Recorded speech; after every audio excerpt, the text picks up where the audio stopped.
Today, we're thrilled to have Arden Shibley on from YellowHouse Aerial. It is a very different experience working in film as a drone pilot. Just owning the hardware is at best half the battle. There's months of planning that go into shooting a show for Netflix. Is there enough opportunity out there? Are there threats to this industry? Welcome to Coastal Drone Podcast, your weekly dive into the world of drones, hosted by me, Ian Wills, and over there, Finn Leahy. Which camera are you looking at? I don't know. Whether you're a seasoned pilot, a tech enthusiast, or just drone curious, this is a place for industry news, inspiring stories, and actionable advice. Today, we're thrilled to have Arden Shibley on from YellowHouse Aerial. He's a Calgary-based drone pilot and aerial cinematographer who works in the film industry. Arden's joining us to share his incredible journey from flying cutting-edge drones such as the DJI Inspire 3 and the FreeFly Alta X to tackling challenges in the ever-evolving drone industry. So let's kick off today's chat with the hard questions. What did you have for breakfast today, Arden? I'm a oatmeal guy with blueberries, cinnamon, that type of thing.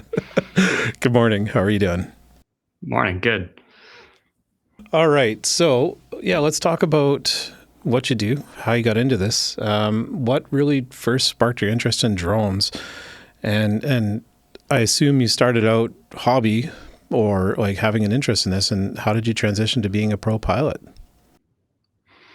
Yeah, I think the hobby phase was, I guess you could say, somewhat short in terms of the amount of flying that I did and the amount of toying that I did with small aircraft and drones before I ended up doing it for money. I started out as a photographer doing families and weddings and such, and myself and a colleague thought, wouldn't it be cool if we could take photos from above? And this was 2015. This was Phantom 3 days, and that had just come out. So I got one of those and just started shooting from there. At the time, this was SFOC land in Canada, so it was a month plus to get the paperwork done. Right, for a special flight operation certificate. Yeah. We had jumped through those hoops to get that license. So when a video production, small film, was shooting in Calgary and had a pilot coming from the Netherlands, they couldn't fly here without somebody with the license. So it was kind of like a ace in the hole to end up on that film set for about 10 days out of their production, just doing drone on a full-size movie with a Phantom 3, which is funny to think about now, but it was the best that was available at the time without bringing in like a 8-foot helicopter or something, right? So yeah, that was kind of the beginning. Was we got the license on account of photography, and then ended up sort of tripping and falling into film work. And so the background of photography helped a lot with exposure and composition and pulling focus and that. And so I started working more in film in 2016 and 17, working on commercials and small indie film projects. And soon after that, upgraded to the Inspire 2, which is a game changer to have more than one operator, which allows me to keep my eyes on the aircraft and somebody else to just stare at the screen and focus on the shot, which when it comes to full-size movies is kind of the way it should be. So that kind of changed the scope and just started advertising services for commercials and movies, TV shows from there. So what was your background before this in terms of training or education, getting into just like the media, the content creation space? Good question. I went to the University of Lethbridge here in Alberta for new media. So graphic design, cinematography, a little bit of 3D and stuff. It was a pretty broad degree, and I don't think you come out of it looking for any specific job. All of my colleagues have gone into photo studios or design, or one of them is now a tattoo artist. Like, it's just broad general arts. But my experience a little bit with like web design and graphic design has helped and landed me a bit of work here and there. And also aided in when I work in film, partly I do drone work and partly I also do VTR playback. So if they want to see something again on set, or I'll do live streaming, a little bit of DIT work and digital loading. So color grading on set, that type of thing. So basically just dealing with the image between the camera and when the movie gets made, there's somebody on set that's kind of handling everything. So my current role is either that or drone stuff. And it's a broad range of camera related stuff. So photography was kind of the beginning. U of L, I graduated in 2016, and then did a bunch of photography soon thereafter, and just did a bunch of, explored my own stuff and started working in film more. And now it's been more in like a services role. So YellowHouse and my photography don't produce a ton of original work. It's largely services for other productions, scripts that are written and TV shows that are being made. I'll work with other creators to kind of like work on their project. Well, that's probably an ideal situation though, because now you're getting into a point where, like, I'll be honest, the hardest part is the creativity, right? So there's a bit of a perfunctory kind of aspect to it where you've got the creativity and the angles and the shots and the actual cinematography when you're in control of the aircraft, but you're not, where are we going to go? What are we going to shoot? When are we going to shoot? Right? There's a lot of that challenge probably taken away. So it makes it a little easier, I'd imagine. Yeah, it's a group thing. I mean, a film set can be 100 plus people, right? And there's months of planning that go into shooting a show for Netflix. And so it's definitely a very different world, making YouTube videos or making art to put on the wall versus working on a big project like that. And it is kind of funny in some ways. In some roles, there's a varying level of creative input where sometimes you'll create something for yourself and you had the idea, you executed it, you edited it, and you published it the way you wanted to. But there are many roles on a TV show that have functionally zero creative input, such as the person that copies the footage from the camera to a hard drive. They had no creativity whatsoever involved in the final spot. And it's a really weird feeling to be involved in a project like that and have it. There's none of your flavor or like creativity involved in it to be a service and be in a creative sphere, but not be like affecting it yourself. It's kind of a strange feeling. You feel pride working on it, and you're important to the project, but it is also strange that it doesn't reflect your taste at all. And it's not bad, it's just different. It's definitely, I was thinking about that, like the concept of, so a drone service provider, right? We look at like the Mavic level or someone that's even running Inspires or running big gear, but they're a media production company, like what YellowHouse could also do, what you're just mentioning. But the shift from the turnkey creative process to joining a crew and joining that 100 plus people on a set and working through that. What does a day look like for you on a set day, for example? Usually I'll get an ask from a producer, production manager. We'll reach out and say, "Hey, we need drone on this shot." They'll know that they need that. That'll be in the ask. It'll be from the director or DP. We want to see this from above, or we need to fly through something, or whatever. And so I'll get some details about location, timing, camera, lens. Sometimes that information can be a little bit veiled. They're not really sure. The person that makes the decision to hire me is not the person that knows anything about what type of camera I'm flying. So when I say, what type of lenses or filters do you need, they're like, I don't know, or what camera are you shooting on so that we can match. It's different if they're shooting on something small like a C300 versus shooting on like Arri Alexa 35s or something. They're going to want something different depending on what's going on. And sometimes they'll say, we need to fly the Alexa, which is becoming less common, and we'll get to that. But yeah, usually ahead of time, I'll hope to have a location and put together some maps. We'll put some safety information in so that it goes out to the crew with the call sheet. Show up. Let's just assume it's a day shoot. It's not always. Sometimes it's nights, but show up at 7 or 8 in the morning, and safety meeting as there is every day. They'll kind of highlight the general set safety as well as say, hey, there's a drone pilot here, and they'll hand it over to me or somebody else and say, is there anything specific that we need to know about the drone work? Oftentimes, because we're in Alberta, we'll be shooting Westerns and things with horses and animals. So there are other things to consider. It's not just the drone that makes a safety concern. You have an aircraft in proximity to animals or fire or stunts or people running or vehicles driving.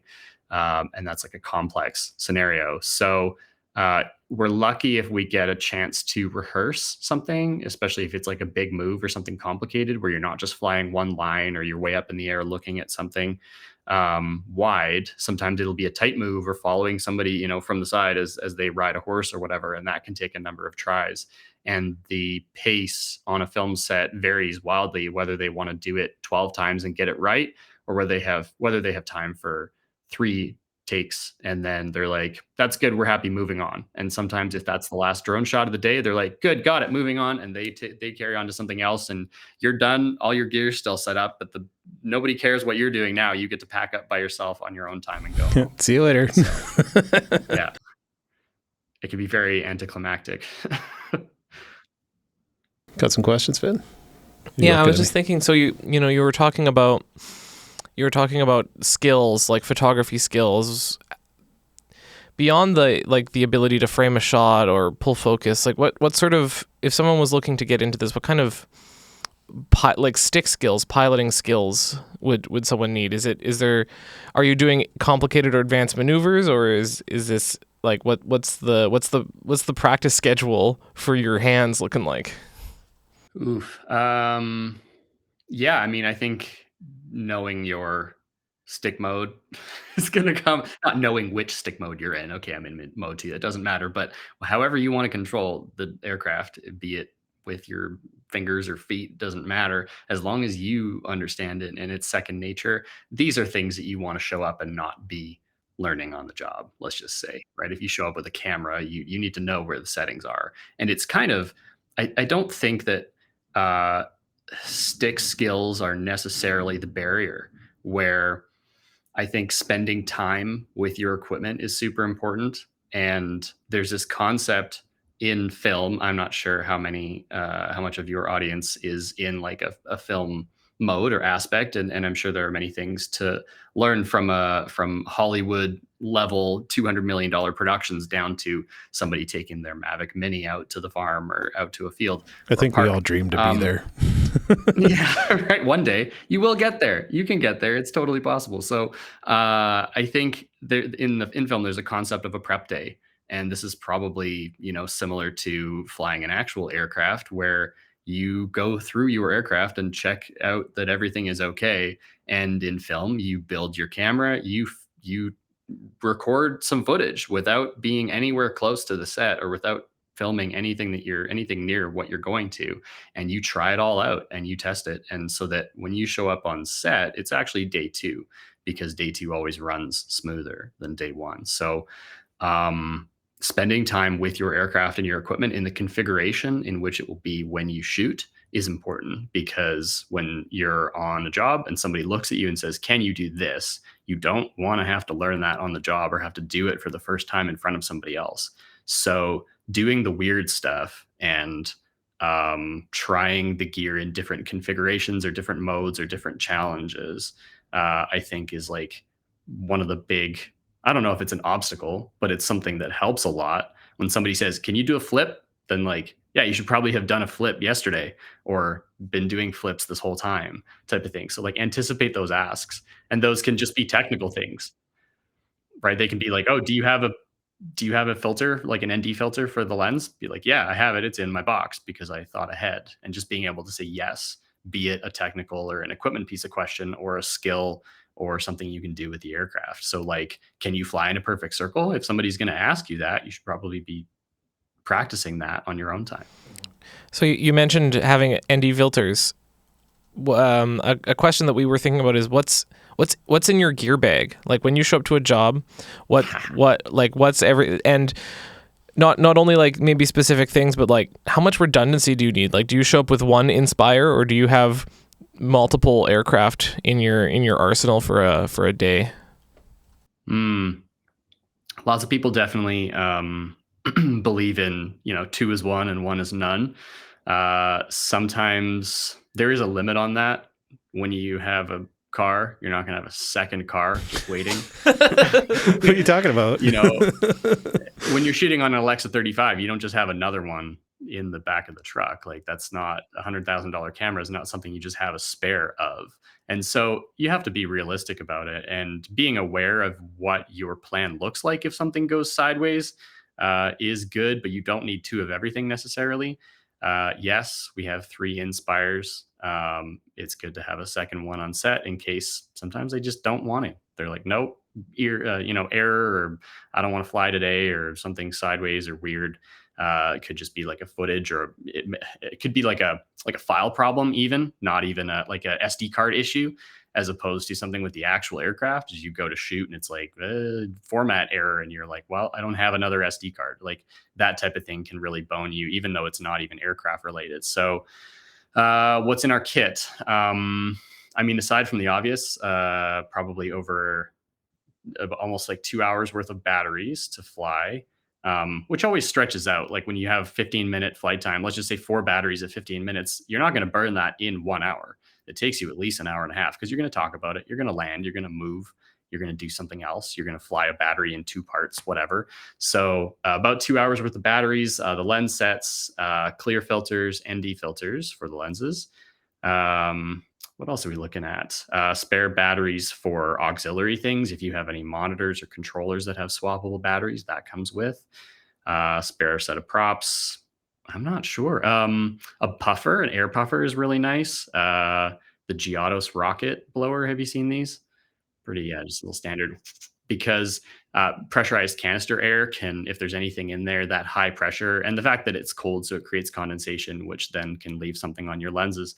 Having a low pressure puffer that you never have to re-pressure or re-buy again, it just works every time because it's rubber and it just reinflates itself. That's like an unlimited use tool that is really important. Just give it a puff anyway. If it's got a little bit of dust or something that you don't want to like take time inspecting to see. What else is in the bag? I mean, it's more about like what comes with the kit. So like a bigger monitor to watch what's going on, so you're not trying to like see the movie on something this big. An EcoFlow, so you can charge on the go. A nice like a Hoodman landing pad can make a big difference. Not having to stake down like one of those like thin whatever they are, like vinyl or whatever ones that'll just blow away. If they ask you to fly in a parking lot, you can't tack it to the ground, and having to bring sandbags to hold it down is just dorky. So like sometimes investing in the right piece of gear can make a big difference. Stuff like a Hoodman landing pad, like the 3 feet, are just so nice and so worth it. I've had mine for like eight or 9 years now. It's insane. Those are the ones that have the lead in the ring as well, don't they? Or some sort of weighting. Yeah, it's a steel braided cable around the outside. Yeah, so it's definitely not going to fly away.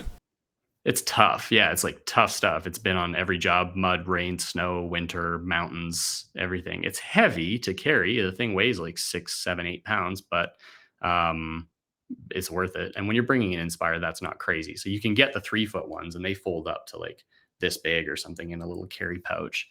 And just having a clear place to land makes a difference. So I don't know. Headsets are a handy one when you have 2 or more people, especially if you have somebody that's going to tell you what to do. Sometimes you can't always be standing right beside them, and sometimes there's noises or things going on that you can't be paying direct attention to everything. And sometimes it's distracting, but you need to talk to your camera operator or visual observer. So having like an open headset that you can just chat like you're standing right beside one another wirelessly. People use Hollyland or EarTech brand for those. They're really handy. I'm trying to think what else. Literally just Motorola FRS, like home family type radios that you would just get for, some 12-year-olds that wanted to run around and talk with each other. Having those sometimes is super handy because you'll have somebody that's driving in a car and you need to be like, okay, go, and not having to text them or open a phone call to do it makes a really big difference. Sometimes you don't have cell service. So just like $100 set of basic walkies can make or break sometimes. Yeah. Big difference with the, like you mentioned, the HoloLens, the headsets. Having that hands-free voice-activated capability is huge, because if your hands are on the controls, and like Matt last week was talking about this too on live TV, you can't take your hands off the controls. So you need some way to be able to hear and or respond, because I've done that a bunch where I've done a shot with an air-to-air with a helicopter, and it's like, okay, we're going to go. And it's like, well, I'm not ready. And I'm trying to set my hands to set the shot. And now I've got to come off and go to my chest to squeeze, because we didn't have enough, like we were people limited in who could come up to the spot we were filming. So I didn't have an assistant that could like relay radio calls, and we didn't have voice activated comms. So it's really frustrating not having that ability to respond quickly. So yeah, it's a huge value add to have that. So go ahead. Kind of one more kind of gear question. Why are you talking so much about gear today? I don't know. Talking about gear this week? I'm here for it. Yeah, maybe we're talking about gear this week on the other stuff. Segue. But the so you've flown both the Alta X and the Phantom 3. Sorry, not the Phantom 3, the Inspire 3. How would you Slight difference. Both are true. how would you compare those aircraft? You can't. Fair enough. They're both why? carbon fiber. Yeah, that's true. They're both expensive. You're looking at 20 grand to get into either, at least basic package, right? Inspire versus Alta series. So, quick background: the Alta X is an insane 8-foot aircraft that has propellers that are like a carbon nylon that are longer than your arm. I think it's like a 31-inch propeller or something. Larger propellers, more efficient. You need fewer of them. So, they went with 4 propellers with no redundancy there. If you lose one, you're toast. But less is more, kind of just build it to be redundant instead of just having redundancy through multiples. So they're both quad rotor aircraft. The Alta X is a workhorse that does not care what is beneath it. You can haul rope, bricks, defibrillators, cameras, sensors, lights, batteries. It doesn't matter. And in film configuration, the Alta does not have any idea that it is flying on a film set. The Alta does not integrate with the video feed, with the control feed for the gimbal, nor the camera, unless you actually like custom wire it to do so. So the dual operator control on the Alta X is de facto, in that the pilot is just piloting an aircraft, and the thing that's hanging beneath it doesn't know that it's on an aircraft, and you're just controlling the gimbal. So you could set that gimbal on a table and pan left to right and hit record, and it doesn't matter if you're on a table or hanging from an Alta X. So these two things are electronically completely separate. They have separate control signals and everything, which is in contrast to any kind of standard all-in-one aircraft where the video signal is integrated with the telemetry, and then that is integrated into a control signal to one controller that does everything. So the same controller that says pitch forward also says take a picture or start recording, and that's not the case with the Alta. So the Alta is much more, we'll call it fully custom. I think what surprised me about the Alta is that it's just a really, really big FPV drone. Like when you think about buying like a 5-inch quad or a 3-inch quad and just building something with like a TBS radio in it and some ESCs and a flight controller, that's all that is. Just the frame is bigger. So it's the same FPV camera. It's the same 5 gigahertz analog transmitter. Or if you want to put a DJI O3 Air unit or O4 on it, you just provide it with power and turn on your receiver, and away you go. There's nothing really special about the fact that this thing is massive. It doesn't have a bigger computer, or it doesn't have any like smarter control dynamics that go into it. It's still doing the same computations to stay level, and a pitch forward is a pitch forward, whether the thing is this big or 8 feet across. So that was really strange. I hadn't done custom FPV aircraft when I first started building our Alta X. So learning those pieces of it, like the custom kind of, I want to change out the FPV camera on it. Learning that was, we'll call it a learning curve. It wasn't crazy difficult. You just got to spend time with it. Like I said, spending time with your equipment and getting used to it. And we did a lot of test days before we ever really tried to go out with the Alta on a show.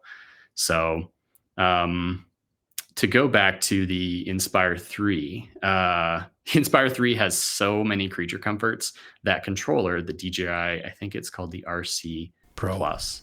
Or Plus, yes, Pro? you're right. No, it's Plus, you're right. Yeah, so There's the RC so many Plus, different names. Yeah. Because the Pro one is Plus, and the Plus one is not. Plus is Pro. It's Pro is professional, Plus. so they call it the Plus. Yeah. So the RC Plus is spectacular. The thing is so good. It responds like an iPad. The touchscreen is beautiful, and there's a million buttons on it to do everything you want to do. And you can be that a camera control or an aircraft control. It doesn't matter. They're both cross compatible, which is beautiful. So the Inspire 3 is a ton of fun and ease to fly because of its integration. Whereas like the customizability of a Futaba controller, just like a basic RC controller that's doing like 8-channel PWM wirelessly to an aircraft like the Alta X has customizability, but not in the same way at all. So you can invert a channel so that a stick goes from up to down or down to up. You can't do that on a DJI, or you can make it so this switch has to be on before that switch works. You don't have that capability on DJI, but like they're just completely different beasts. So the Inspire 3 is a pleasure to fly because of its integrated software and control hardware. And the Alta X is just huge. The thing is crazy. So it has a helicopter type sound. It'll lift anything you want to. And so bring that back over to Filmland, where an Alta X will carry a Movi Pro probably, or a DJI Ronin 2, with a proper cinema camera on it. And so when somebody says, I'm filming with old Russian rehoused glass that I need to film my whole movie with, and there's no compromises, then you can't put that glass on an Inspire unless it's tiny, and you put some counterweights on it. So that is one of the asks. Like, I have to film on this camera, or I have to carry something that isn't a camera, like a light. That's common to make lightning or fire lights or whatever, to fly something like that. That's the application for an Alta, but the Inspire is like locked in cinema mode. So the Inspire will never have an application that isn't making movies and pictures.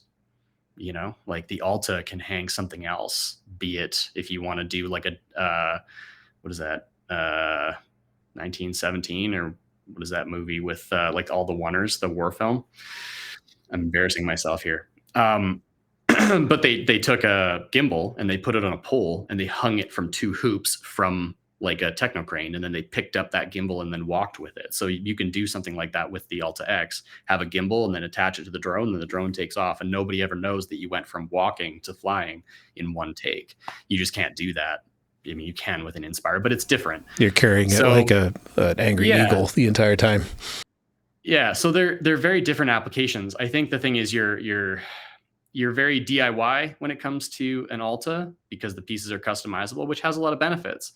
But you also have you have to purchase and manage and power and control separately the aircraft and the controller. I had the aircraft and I didn't even own the gimbal or the camera at all. I called someone else and said, you have the gimbal, attach it to my aircraft, and now we're going to fly it. Whereas with a standard integrated aircraft, you just take it out of the box and fly it, and it's all ready to go. So that was a really different experience. And in my case, I mean, maybe this is a good segue, where I had the Alta for, I think, about a year and a half, 2 years. And for the life of us, we could not get the aircraft to stop wobbling the Movi Pro. So the Movi Pro is a very capable gimbal. It's like yay big type of thing. It'll hold quite a large camera relatively, and you balance it so that the gimbal is balanced and it can shoot anything without a wobble, be it on a Ski-Doo or from an aircraft.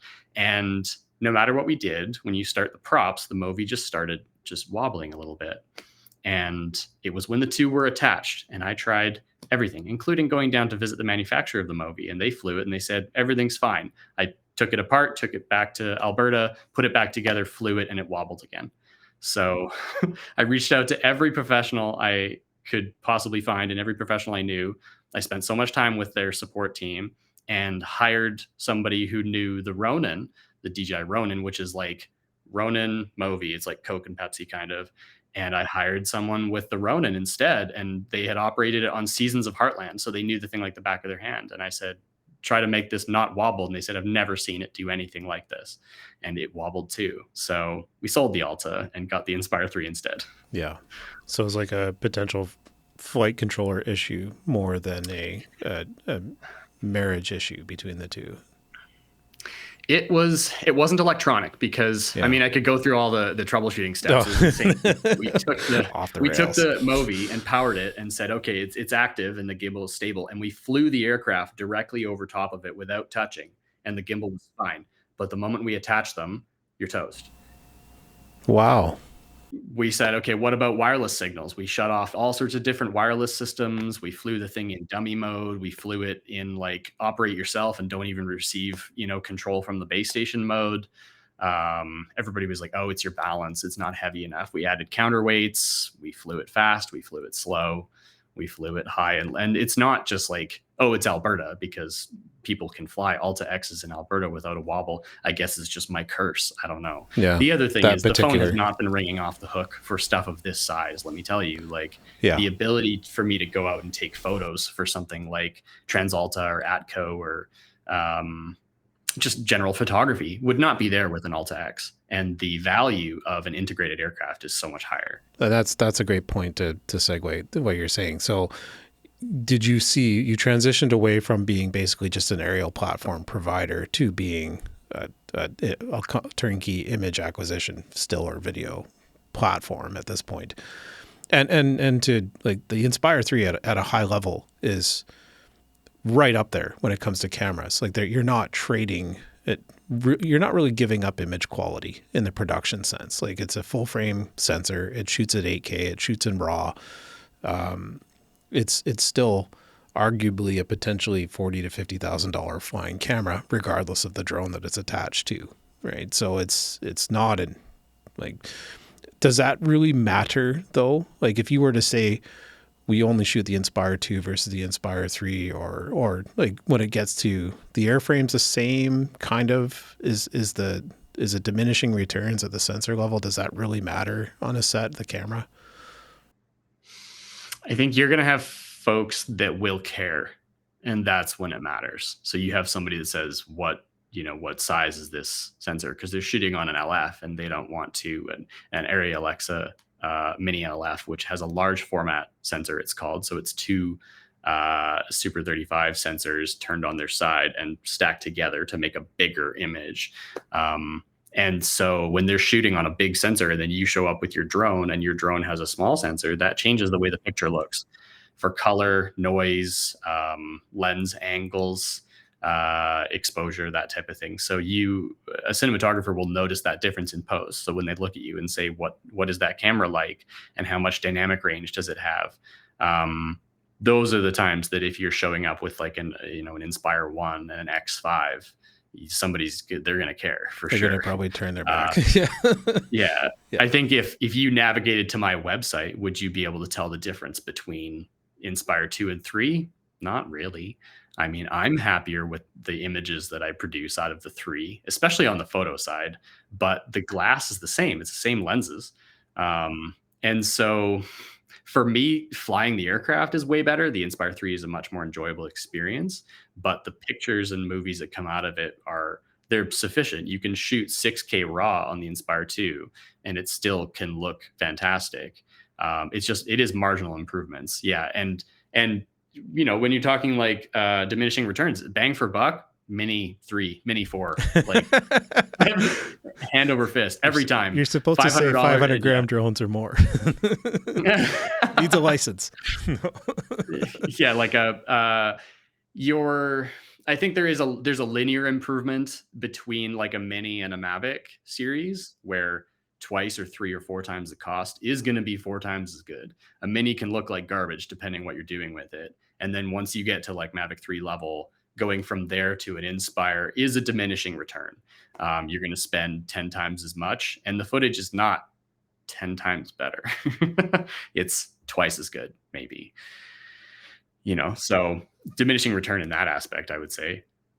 But like you've mentioned, there's only one DJI product now that's dual operator, which is the Inspire. They've moved away. It used to be that the Mavic 2 Pro, I think, was the last option you could get for dual operator, which is probably a shrewd business decision more than anything, of course, because DJI is very much against overlap in features. They want you to have that 10 to 20% overlap when it comes to, the Air 3S, the Mavic 3 Pro, they all have some commonality. Like they'll either have one lens that's the same or one sensor that's the same, or something's going on somewhere that causes it to want you to have more than one. But, they just want you to buy 5 drones instead of one. It's just like motorcycles, right? You can't just have one. It's working. Yeah. Yeah. How many? Own one of each. Yeah. How many Pelican cases are in the car? Okay. How many drones are on the table right now? Well, that's just it. Like we've got on the table here the Neo and the Avata 2. As of filming today, the Neo, they just launched a new goggle combo, and they're really trying to get that gateway into the FPV world. Right, that's a 135 gram drone. Arguably, the camera's terrible. Right, it's Mini 2 / Mini SE / like first generation 1/1.3 inch sensor because they're trying to keep the cost down and the bit rate's very low. It doesn't have SD card, so it's a great entry level product, but and it potentially could work on a pro environment, but it's going to have a lot of limitations. So, but that's where the overlap comes in. So yeah, the Inspire 3, do you think, so we're talking about like that 10x cost, 10x capability. The reality of it is, someone that's coming into this world, right? When you think about they're getting into drones, or they're getting into what kind of hardware should I get? And that seems to be like obviously one of the more popular questions is, should someone that has a background in aerial cinematography, like realistically, an Inspire 3 in US dollars is like a $30,000 to $40,000 investment by the time you buy the airframe, buy the lenses, buy the SSDs, the batteries, all the gear you've mentioned. Like, I think I priced it out in Canadian dollars to get like a film kit with 2 airframes and everything I could envision needing. It was like 65,000 Canadian. Is that investment going to be something that's a safe one now, in your opinion, with the way the industry is going for drone pilots? Is there enough opportunity out there, like, let's just say in our region of the world, like US and Canada, or are there threats to this industry that, do you think there's new hardware, or is aerial cinematography something that is, because it feels like everything in cinematography has like a fad, and is the drone shot something that is going to become the staple shot, or do we see virtual production, for example? Like, virtual production was a huge thing for about 2-3 years, and it's still in its growth stage, but there was like, Disney was using it for everything at one point, and I think they still are, but there's also been some pushback. You look at a lot of physical sets are being used for come on, I'm trying to think of which Star Wars was it that like Mandalorian. Yeah, Mandalorian was virtual production, but then the contrast to that was the one that Rogue One is the events leading up to it. Andor. Oh, so Andor yeah. is more of a mix of practical physical sets with CGI extensions Right. to the sets, but there was a lot of practical in Andor. Yes, exactly. So it's kind of like they've invested billions of dollars into virtual production, and then they roll back because of a directorial decision to go to practical sets, and there's been a lot of talk about like that was appreciated from a cinematography perspective at the audience level. Is there any shift or any fatigue or anything that you think that the drone space is going to see in cinematography, or is it onwards and upwards? I think the fad wave has come and gone. I think that was definitely like a 2017, 18 up to like 2022. That has washed over us. I think the true crime show aerial shot following the cop car driving through town, like, that's never going to die. That's classic, right? So it is a very different experience working in film as a drone pilot versus a different crew member, where most of the crew will be on the show for the run of show, be it 2 weeks or 8 months. And my role is on set between 1 day and 10 days sporadically. So that tells you like the likelihood and the frequency that they will use a drone shooting, which makes sense. When you're watching a TV show, most of it is not drone footage unless it's looking at something like nature, but the thing is, as a business owner, for somebody that's getting into this world, it's the hesitancy of like buying the right set of knives to be a professional chef. It's not going to make you a chef. It's not going to make people hire you. And that's the problem. And it's something that I'm sure a lot of us have experienced. Just owning the hardware is at best half the battle. So you need to be solving problems for your customers and recognizing what problems they have and need solved. It can't be about the hardware that you have to do it, even though it enables you to. And often I've ended up on jobs, commercials and stuff, because somebody calls and says, do you have this piece of hardware? But I'm lucky that the Inspire 3 is one of those things that they will call and ask for. very seldom will you get a call. Do you have an Air 3S or whatever we're on now? Like, Yeah. I need somebody who has, they're just so common and ubiquitous and similar to other things. It's not very common. You're going to get the phone call and say, do you have a helicopter that carries 8 people?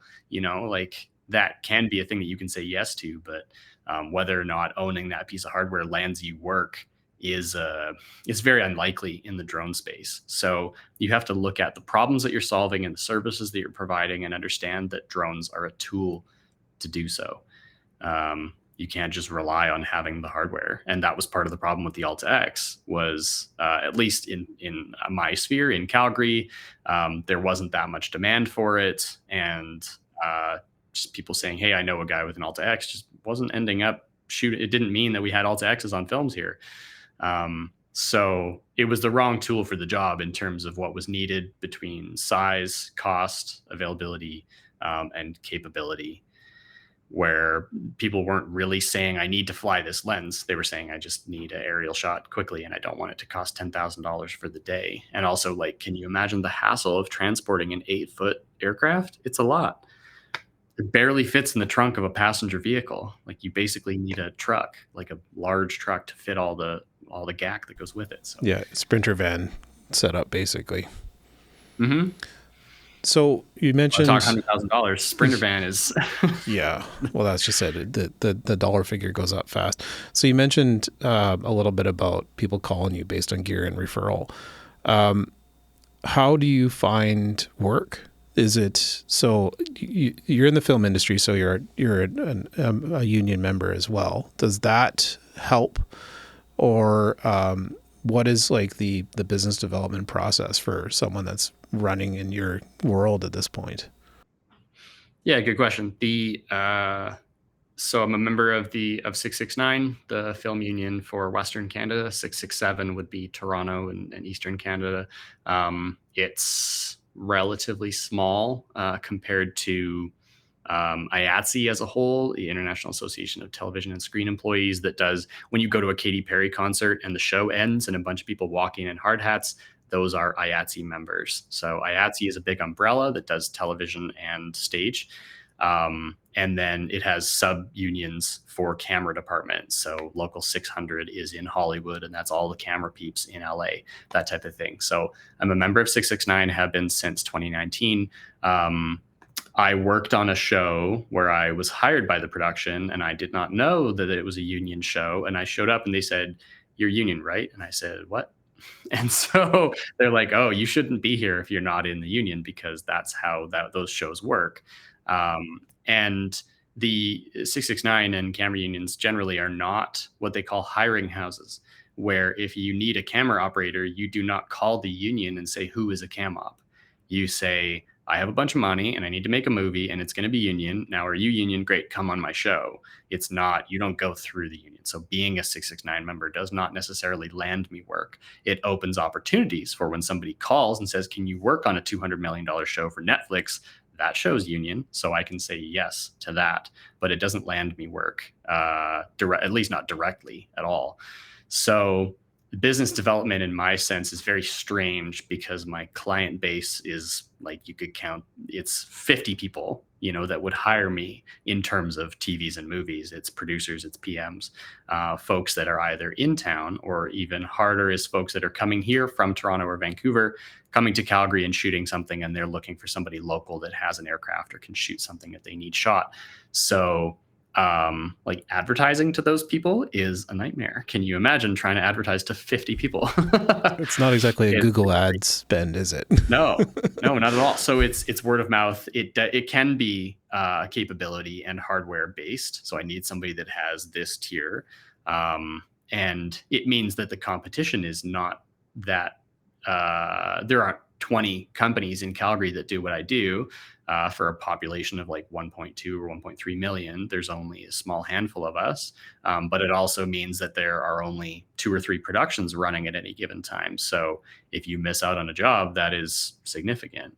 There's not a lot of work. So yeah, the business development comes to just staying active, keeping yourself front of people's minds. So shooting things, showing off what you're doing, staying creative, shooting things that you find are interesting.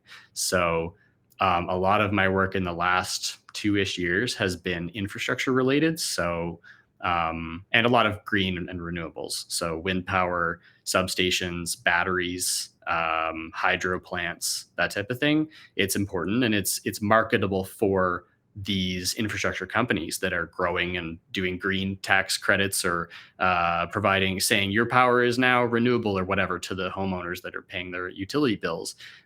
That's a marketable space. And so they need the imagery to go with it, both to their customers and to their investors. So I enjoy that side of things. I'm a bit of a greenie as well. So I like learning about it and I like working on it. And so sometimes when I have free time, I'll go shoot something like that or similar to that because it's something that I enjoy, something I can be creative and spend my time doing, but it also fits with what my clients might be, what they might have in mind and what they're looking for. So when they have a new project, they'll hopefully think of me because they've seen me do something similar. And that comes with specializing to get the work. If you just say, I do whatever you want, nobody's going to think of you to do the job. But if you're like, I am a mechanic, when they need their car fixed, they're going to call you.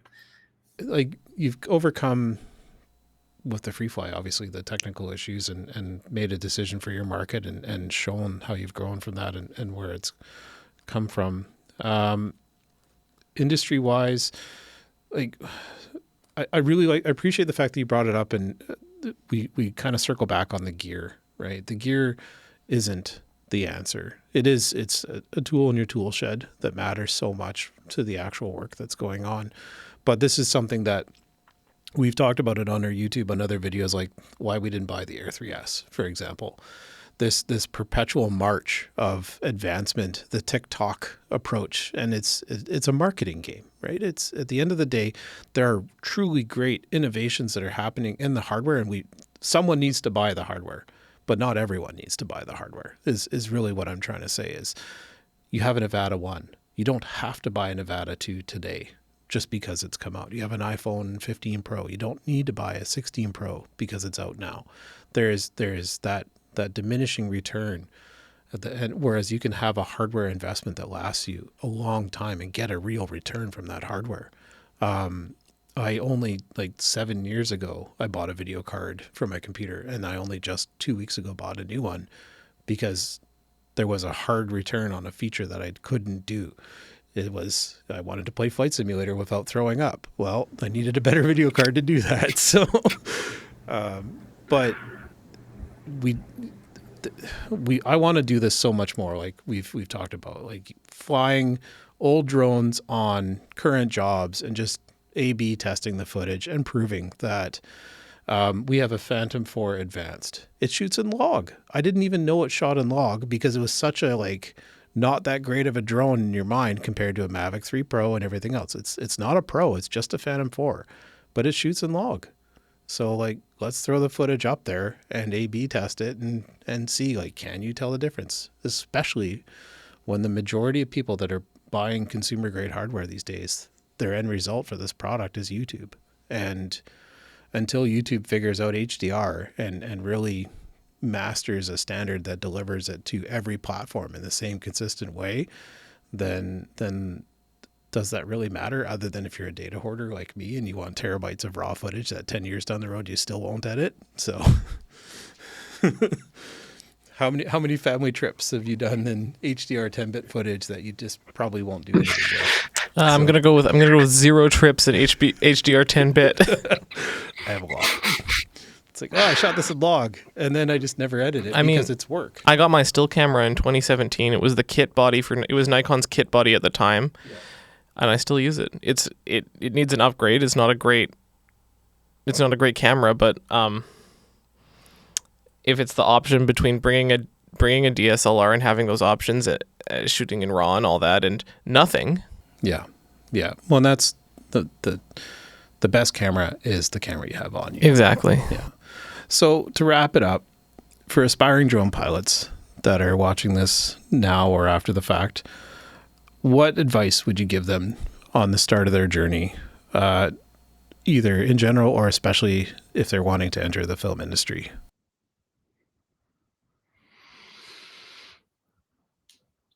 I would say start with the problem that you're solving and really focus on that.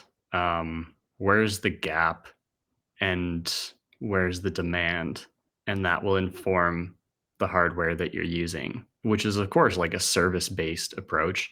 And the other approach is just an artistic one where maybe you're not solving problems for clients, you're solving problems for yourself. Your artistic desires require you to be able to do XYZ, and the hardware is going to enable you to do that. But it's really wrenching yourself away from this endless pursuit of the next thing, the next GPU, as it were.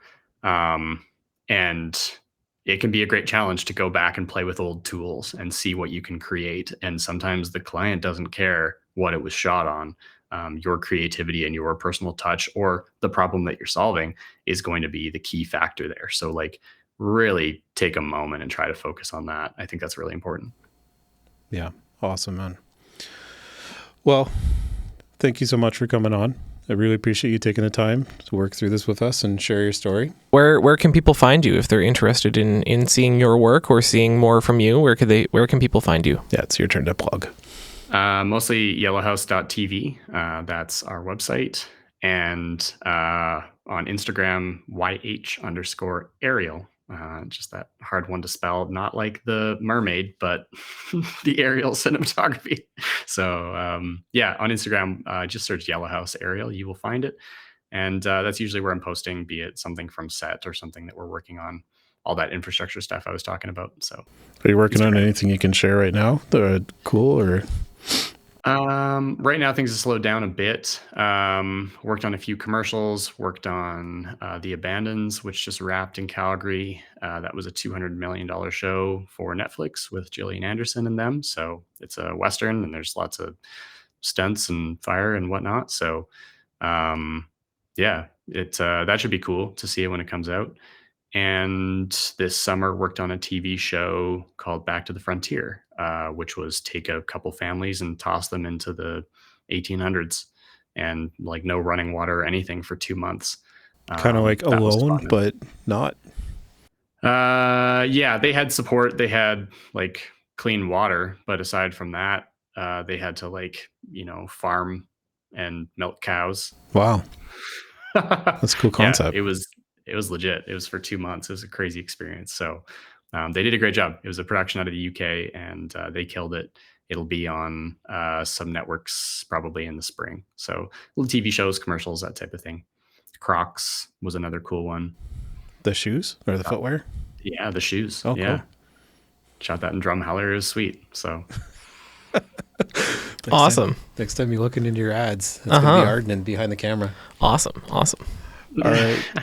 Well, thank you everyone for joining us live, and thank you everyone for watching another episode of Coastal Drone Podcast here on YouTube as well. If you like this content, obviously you know what to do. Hit that like, share, subscribe button, share it with your friends. Even if you didn't like it because we're so terrible that you have to share it, do that as well.